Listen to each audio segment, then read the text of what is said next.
Hello friends, नमस्कार। स्वागत है आपका यूट्यूब चैनल पर एक अनदर वीडियो।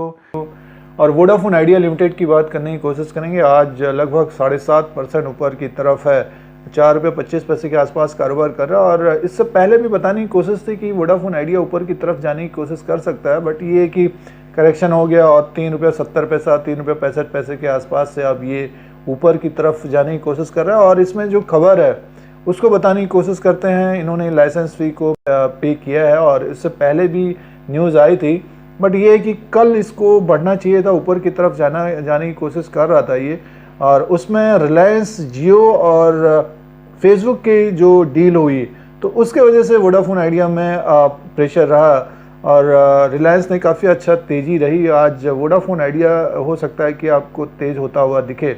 तो इस वीडियो में इंट्राडे भी जो कर रहे हैं अभी और 23/4/2020 को, तो उनको क्या करना चाहिए वो भी बताने की कोशिश करते हैं और नेक्स्ट वीक तक क्या टारगेट होगा वो भी बताने की कोशिश करेंगे और खबर भी दिखाने की कोशिश करते हैं।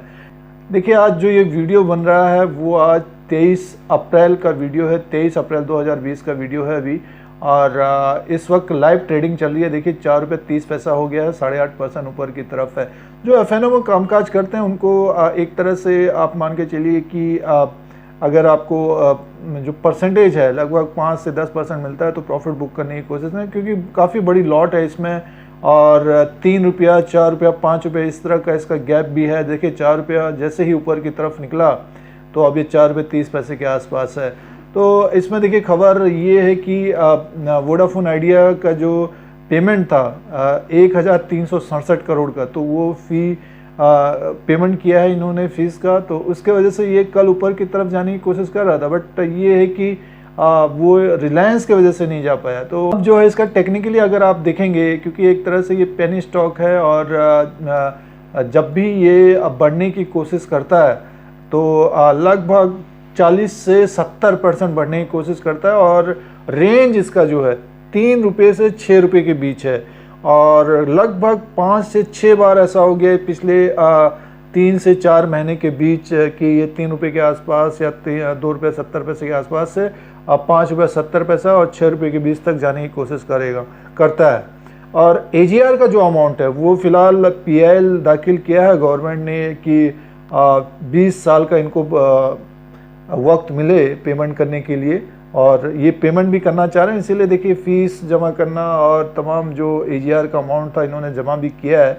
बट एक तरह से इसके ऊपर तलवार लटकी हुई है और जब तक गवर्नमेंट इनको राहत नहीं देती तब तक इसी तरह से कारोबार करने की कोशिश करेगा। और बहुत सारे नए इन्वेस्टर्स होते हैं कि जब वो 40% 30% बढ़ जाता है तो ऊपर के लेवल पे लेने की कोशिश करते हैं और अच्छी खासी क्वांटिटी भी बन जाती है अगर 20,000 30,000 रुपया भी लगाते हैं तो। और महीने का 1 या 2 बार में इस तरह का जंप आता है इसका, लगभग ₹3 से ₹4.70 और ₹5.70 के बीच रहता है। तो जो भी ट्रेड कर रहे हैं आप इस पेनी स्टॉक में, इस पेंटर स्टॉक में, तो आप ये मान के चलिए कि एक रिस्क तो है नो डाउट, बट पिछले कुछ जो टाइम से हो रहा है इस तरह का इसमें, और कंपनी एक तरह से बनी रहेगी आने वाले दिनों में। ऐसा नहीं है कि पेमेंट वो कर रही है तो जाहिर सी बात है मैनेजमेंट अगर कॉन्फिडेंट होगा तभी पेमेंट कर रहे हैं और हज़ारों करोड़ रुपया अभी पेमेंट कर चुके हैं। तो आने वाले दिनों में राहत मिलेगी गवर्नमेंट की तरफ से।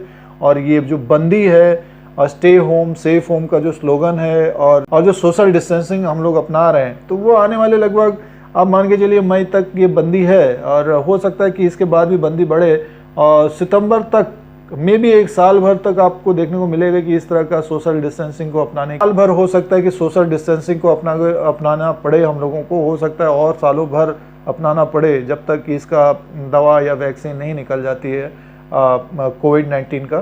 तो उस वजह से वोडाफोन आइडिया में अब जो एजीआर का मामला है तो गवर्नमेंट भी अब आगे, तो एजीआर का मामला है तो जाहिर सी बात है वो भी आगे की तरफ बढ़ेगा। तो स्टॉक इसी के बीच लगभग ₹3 से ₹6 के बीच कारोबार करने की कोशिश करें। ये सारी बातें इसलिए बताने की कोशिश है, बहुत सारे नए लोग और पुराने लोग भी जानते हैं कि वोडाफोन आइडिया में थोड़ी सी दिक्कतें हैं और कंपनी सर्वाइव कर पाएगी नहीं कर पाएगी वो बहुत मन में रहता है। बट ट्रेड होता है मार्केट में, एक पेनी स्टॉक में, इसमें पेंटर स्टॉक बना हुआ है, काफ़ी अच्छा ट्रेड भी होता है। देखिए 8.5% बढ़ा हुआ है, कल भी बढ़ा हुआ था। तो जो एफएनओ में कामकाज करते हैं उनको 10 और 10 पैसा 20 पैसे के हिसाब से काफ़ी अच्छा प्रॉफिट भी हो जाता है। जो बड़े क्वांटिटी लेते हैं, 5 से 10,000 20,000 की लेते हैं, तो उनको भी अच्छा खासा प्रॉफिट होता है। जैसे आज अगर अब ये तो आप मान के चलिए 4 रुपये 70 पैसे की तरफ जाने की कोशिश कर सकता है। तो आपको पीरियड लेवल्स वो उसमें दिखाने की कोशिश करेंगे अभी, और इसका जो नेक्स्ट एक टारगेट होना चाहिए उसको भी बताने की कोशिश करते हैं अभी आप लोगों को। अभी फिलहाल ये 4 रुपये 30 पैसे के आसपास है। तो आपको पीरियड लेवल पे वोडाफोन आइडिया लिमिटेड का पीरियड लेवल्स हैं, सिंपल मूविंग एवरेज है, और इसमें जो वीकली का है ये, अब देखिए ये 4 रुपये 10 पैसे से ऊपर की तरफ निकला है।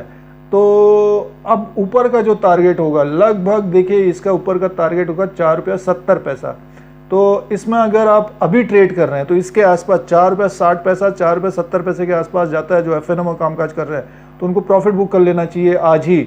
और जो हैवी क्वांटिटी लिए हुए हैं तो उनको भी आज ही प्रॉफिट बुक करना। देखिए ये डेली वाइज है और 4 रुपये 25 पैसे इससे ऊपर की तरफ है, तो मान के चलिए ये 4 रुपये 50 पैसे को क्रॉस करने की कोशिश करेगा आज।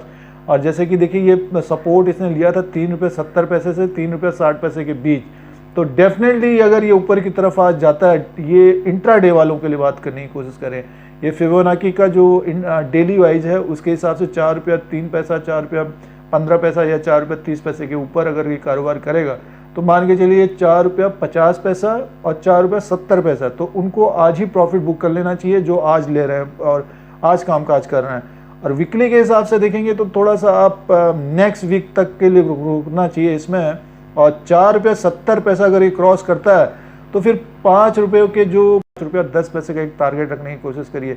और जो बहुत सारे व्यूअर्स अभी पूछने की कोशिश कर रहे थे इसमें कि 4 रुपये 30 पैसा लिया 4 रुपये 20 पैसा लिया, तो देखिए जब स्टॉक में आपने ले लिया है, अब जो ट्रेड कर रहे हैं तो थोड़ा सा टाइम देने की कोशिश करिए। अब एक दो व्यूअर ये भी पूछ रहे थे कि अभी 20% या 30% कब तक मिल जाएगा या आएगा नहीं आएगा, तो जैसे किसी ने अब 4 रुपये 25 पैसे के आसपास लिया तो उनको क्या करना चाहिए, 4 रुपये 70 पैसे के आसपास उनको 50% बेच देना चाहिए। और उसके ऊपर अगर निकलता है ये 5 रुपये 10 पैसा से ऊपर की तरफ 5 रुपये 30 पैसे से ऊपर की तरफ निकलता है तो नेक्स्ट टारगेट होगा 5 रुपये 70 पैसा, और यहीं से इसकी गिरावट आई थी।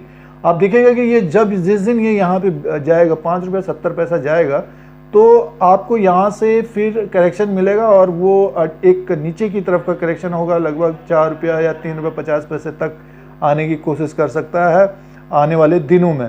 और नेक्स्ट वीक जो एक्सपायरी होगी अप्रैल की, तो उसमें आपको तेज होता हुआ दिख सकता है, क्योंकि देखिए 4 रुपये के ऊपर बंद होगा तो फिर जो फ्यूचर में शॉर्ट किए होंगे वो अपना कवर करने की कोशिश करेंगे। और जो नए इसमें लेना चाहते हैं, जैसे अभी 4 रुपये 25 पैसा चल रहा है 4 रुपये 30 पैसा चल रहा है, तो कोई स्टॉप लॉस लगाना चाहेगा तो 4 रुपये 20 पैसे में खरीदा उसने, 4 रुपये का स्टॉप लॉस लगाएगा, मैं 4 रुपये 10 पैसे का स्टॉप लॉस लगाएगा, क्योंकि अब बड़ी लॉट है और 10 पैसा 20 पैसा भी अप डाउन होता है तो काफ़ी नुकसान और फ़ायदा हो जाता है उसमें। तो ये पीरियड लेवल्स इसका 4 रुपये 10 पैसा है वीकली के हिसाब से, तो आप मान के चलिए कि 4 रुपये 10 पैसे का स्टॉप लॉस होना चाहिए। स्ट्रिक्टली स्टॉप लॉस होना, ये नहीं कि आप एफएनओ में कामकाज करते हैं तो एक स्टॉप लॉस माइंड में रखिए। और जैसे कि अभी या 4 रुपये 20 पैसे या 4 रुपये 25 पैसे में लिया तो आपको 4 रुपये 40 पैसा 4 रुपये 50 पैसे में मिलता है, तो आपको प्रॉफिट बुक करना चाहिए। एफएनओ की बात करने की कोशिश से कारोबार करेंगे तो आपको डेफिनेटली आपको फ़ायदा रहेगा। और जो इक्विटी में भी खरीदे हैं, सपोज आपने 10,000 स्टॉक खरीदे 4 रुपये 20 पैसे में, तो आपको दिख रहा है कि 4 रुपये 40 पैसा 4 रुपये 50 पैसा एक टारगेट, ऐसे 4 रुपये 70 पैसे का टारगेट रखना चाहिए। अगर आपको स्टॉप लॉस रखना है 4 रुपये 10 पैसा या 4 रुपये का स्टॉप लॉस लगा लीजिए, जैसे 20 पैसे का स्टॉप लॉस आप कर सकते हैं। तो उसमें क्या होगा कि जैसे आपको नुकसान कम होगा, जैसे 3 रुपये 70 पैसा 3 रुपये 65 पैसे भी आने की कोशिश कर सकता है, तो आप सोचेंगे फिर अब कब ये बढ़ेगा, तो इससे अच्छा बेटर ये है कि 4 रुपये का स्टॉप लॉस लगा लीजिए और ऊपर का 4 रुपये 70 पैसे का एक टारगेट रखिए। अगर यहाँ पे जाता है तो आप प्रॉफिट बुक करने की कोशिश करिए इक्विटी वाले, और जो एफएनओ में कामकाज करते हैं वो अपने हिसाब से अपना रिस्क के हिसाब से कारोबार करने की कोशिश करना चाहिए।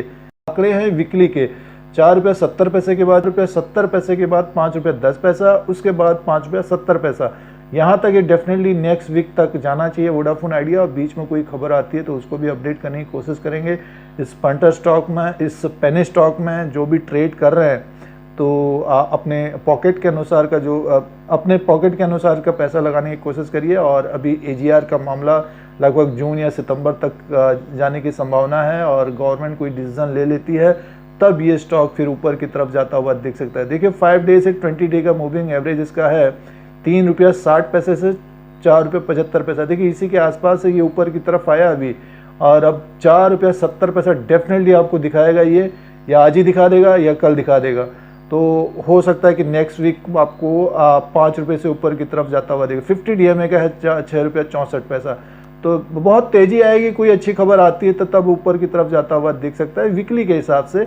और मंथली के हिसाब से देखेंगे, देखिए 6 रुपये के आसपास हो, तो 6 रुपये बड़ा हडल बना रहेगा आने वाले दिनों के लिए इसका। और 4 रुपये 33 पैसे के आसपास ये मंथली के हिसाब से, इसके ऊपर अगर जाता है तो डेफिनेटली फिर ये मंथली कहने का मीन्स नेक्स्ट मंथ 1-2 महीने के बाद या फिर 3 महीने के बाद 6 रुपये तक जाने की कोशिश कर सकता है। बट ये ऐसा लग रहा है कि वीकली के हिसाब से इसमें कारोबार करना चाहिए, और आपको नेक्स्ट वीक में ये 5 रुपया 70 पैसे का एक टारगेट होना चाहिए। तो फ्रेंड्स, ये पीरियड लेवल्स आप लोगों को थोड़ा सा इजी तरीके से बताने की कोशिश है। जो भी वोडाफोन आइडिया में, इस पंटर स्टॉक में, इस पेनी स्टॉक में कारोबार कर रहे हैं तो प्रॉफिट भी बुक करते रहिए आपको, और चांस भी आपको अच्छा खासा मिलते रहेगा, और आपको एक आइडिया भी लग जाएगा किस तरह का ये ट्रेड करता है। बहुत सारे नए व्यूअर्स को भी ये इसमें काफ़ी आइडिया लग गया है कि किस तरह का ये ट्रेड कर रहा है। हो सकता है कि कभी आपको AGR का जो न्यूज़ आएगी तो तब ऊपर की तरफ जाता हुआ दिख सकता है। आप लोगों को इसी तरह से इंडिया का जो शेयर मार्केट है, स्टॉक मार्केट है, उसका अपडेट, एनालिसिस सारा कुछ लेटेस्ट देने की कोशिश करते हैं। अगर आपको ये यूट्यूब चैनल नीरज धीरज सिंह देखना है तो सब्सक्राइब और बेल आइकन को प्रेस करिए। फिर कोई नया वीडियो लेके आएंगे। आज के लिए इतना ही, धन्यवाद।